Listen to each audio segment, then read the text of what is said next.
जरूरी सूचना है आप सभी स्टूडेंट्स के लिए। स्टडी फॉर सिविल सर्विसेज का Android app Google play store में आ चुका है, उसको प्लीज तुरंत इंस्टॉल कर लीजिए। और अगर आप स्टडी फॉर सिविल सर्विसेज के सिर्फ ऐप से कोई भी कोर्स, कोई भी पीडीएफ परचेस करते हैं तो उसमें अप्लाई कूपन, अगर आप ज्ञान सर जो है आप उसमें अप्लाई करते हैं, ये कूपन कोड है, तो उसमें 20% फीस तुरंत माफ हो जाएगी। मतलब 20% डिस्काउंट तुरंत उसमें लग जाएगा। ज्ञान सर लिखना है, नॉर्मली ज्ञान सर, स्मॉल लेटर में है सब कुछ, कोई स्पेस नहीं, कोई कॉलम नहीं, सिर्फ ज्ञान सर, GYANSIR। इस तरह से अगर कूपन कोड लगाते हैं आप ऐप में बाई करने से पहले, जो अप्लाई कूपन वाले में आता है, तो 20% का डिस्काउंट तुरंत मिलेगा। वीडियो देखिए। नमस्कार दोस्तों, स्वागत है आपका यूपीपीएससी बेस्ट ऑनलाइन कोचिंग के इस यूट्यूब चैनल पर। दोस्तों, आज की इस वीडियो में हम लोग एनवायरनमेंट स्टडी के एक इम्पॉर्टेंट सेशन को आगे बढ़ाएंगे। इससे पहले की वीडियोस अगर आपने नहीं देखी तो आप प्लेलिस्ट में जाकर ज़रूर देखिएगा। यह क्लास सभी प्रकार के स्टेट पीसीएस एग्जाम और वनडे एग्जाम के लिए अत्यंत महत्वपूर्ण है।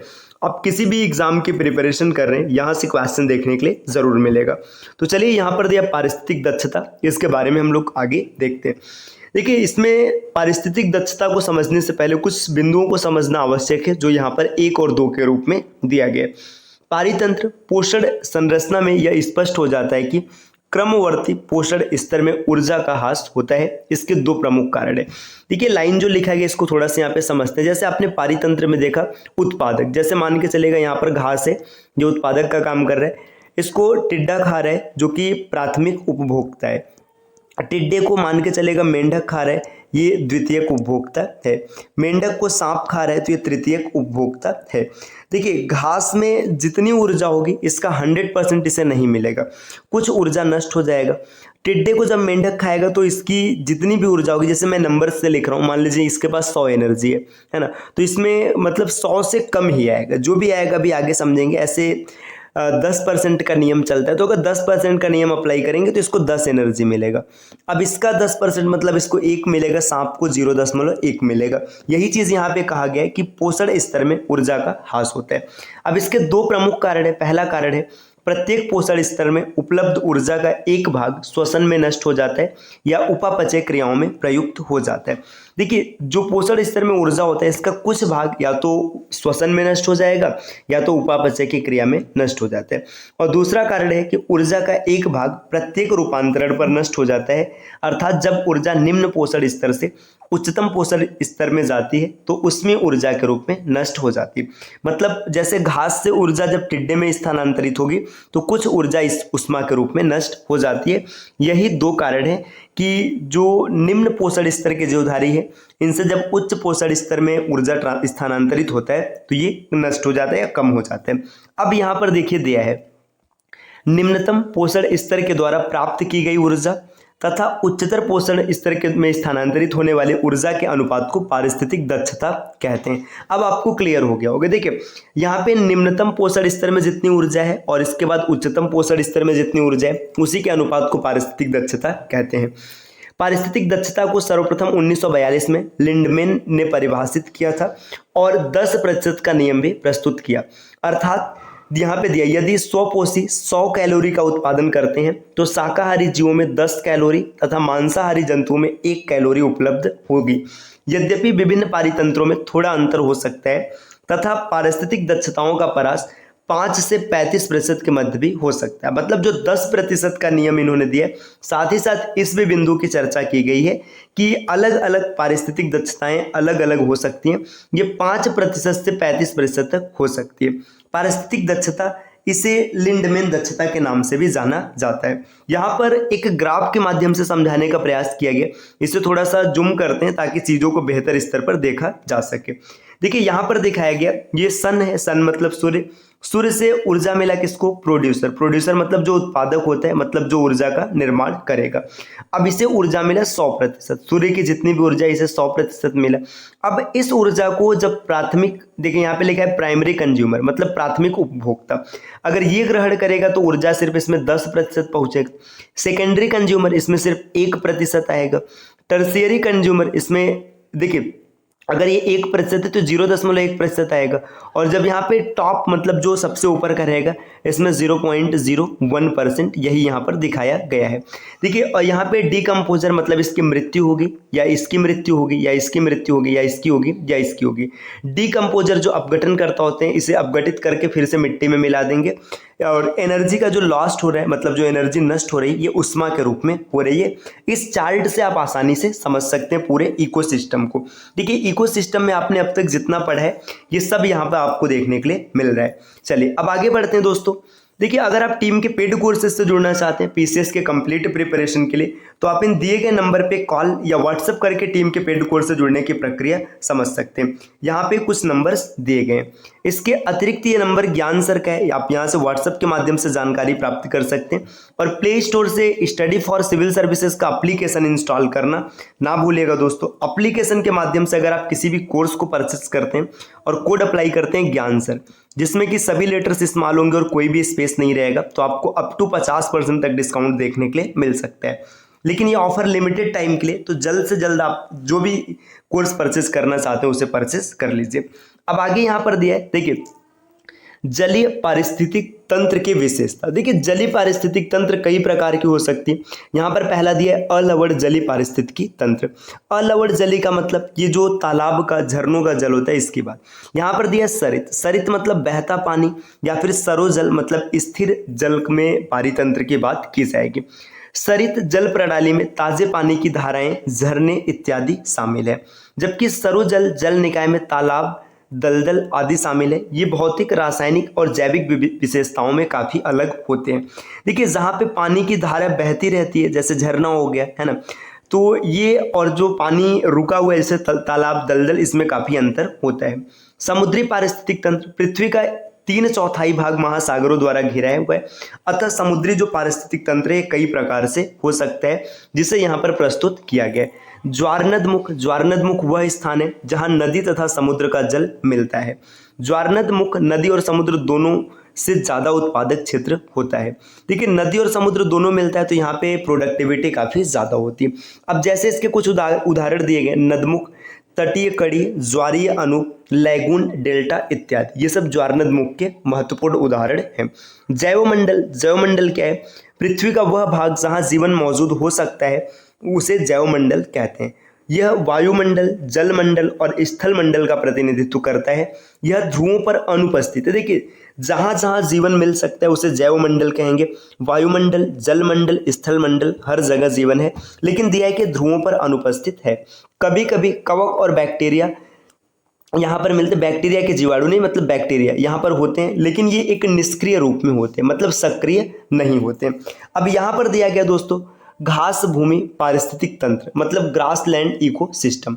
अब घास के इकोसिस्टम की बात किया जाएगा तो घास भूमि पारिस्थितिक तंत्र पृथ्वी की सतह पर 10 से 25% हिस्सा है। मतलब जो ग्रास लैंड इकोसिस्टम है पृथ्वी पे के कंप्लीट इकोसिस्टम का 10 से 25% भाग है।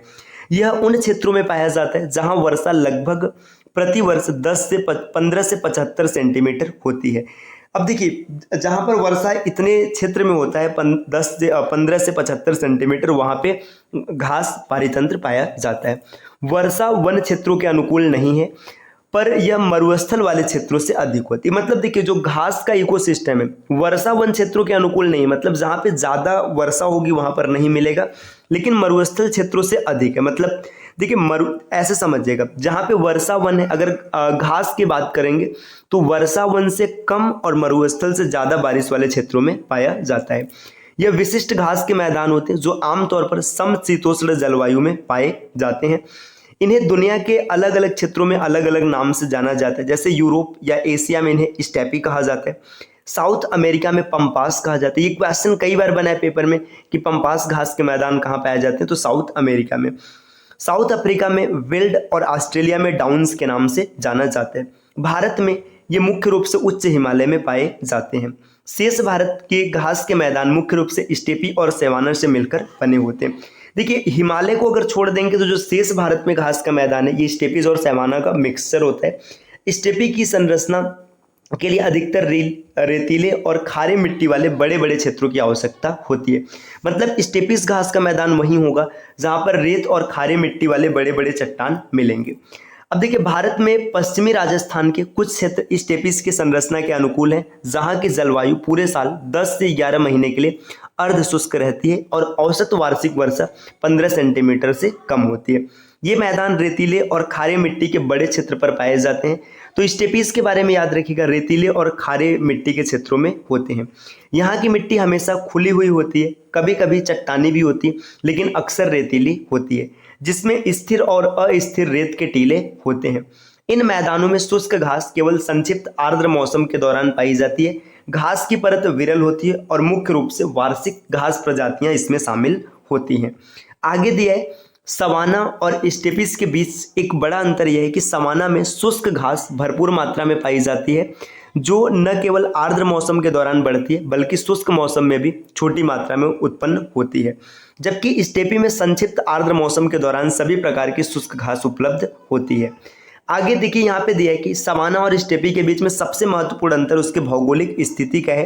देखिए, भौगोलिक स्थिति में क्या अंतर है, सवाना स्टेपी की तुलना में भूमध्य रेखा के समीप होता है। देखिए, अगर आप मान के चले, यहाँ पे हम इसे मान ले कि पृथ्वी है, ठीक, एक काल्पनिक है, ऐसे मान लेते हैं। देखिए, अगर ये इसे हम पृथ्वी की दर्जा देते हैं, पृथ्वी मान के चलते, देखिए ये भूमध्य रेखा है ना। इसके बाद यहाँ पर ये कर्क रेखा हो गया और कर्क के बाद ये मकर रेखा हो गया। अब देखिए, इसके बीच का जो क्षेत्र होता है, यहाँ पर सूर्य के प्रकाश की किरणें, मतलब सूर्य का प्रकाश निरंतर पड़ता रहता है और ये सर्वाधिक गर्म क्षेत्र होता है। तो यही बताया जा रहा है कि जो सवाना है स्टेपी की तुलना में भूमध्य रेखा मतलब इसके समीप होता है ना। इधर ये काफी आसपास होता है। जब आसपास होगा तो फिर क्या होगा, इस प्रकार देखिए, जितना ही भूमध्य रेखा के आप पास जाएंगे उतनी गर्मी होगी। तो सवाना जब भूमध्य रेखा के पास है मतलब स्टेपीज से ज्यादा गर्म होता है। इस प्रकार ये मैदान स्टेपीज से अधिक गर्म होते हैं। वर्षा वन के करीब होने के कारण सवाना मैदानों में दो प्रमुख मौसम होते हैं। एक तो गर्म होता है, जो कि भीषण गर्म होता है, और थोड़ा सा ठंड।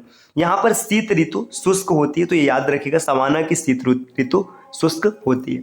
इसके विपरीत स्टेपी भूमध्य रेखा से दूर और छाया वाले क्षेत्रों में पाया जाता है, जिसके कारण वहां पर वर्षा पूरे वर्ष प्रशस्त रूप से होती है। मतलब सवाना ऐसे क्षेत्रों में होता है जहां पर वर्षा निरंतर होती रहती है। भूमध्य ऊंचाई वाले पौधे ऐसी शुष्क परिस्थितियों में उत्पन्न हो सकते हैं। भूमध्य रेखा से दूर होने के कारण वहां पर अधिक ठंड की स्थिति होना भी स्वाभाविक है और कुछ उत्तरी स्टेपी में बारिश के बजाय बर्फ गिरना भी स्वाभाविक है।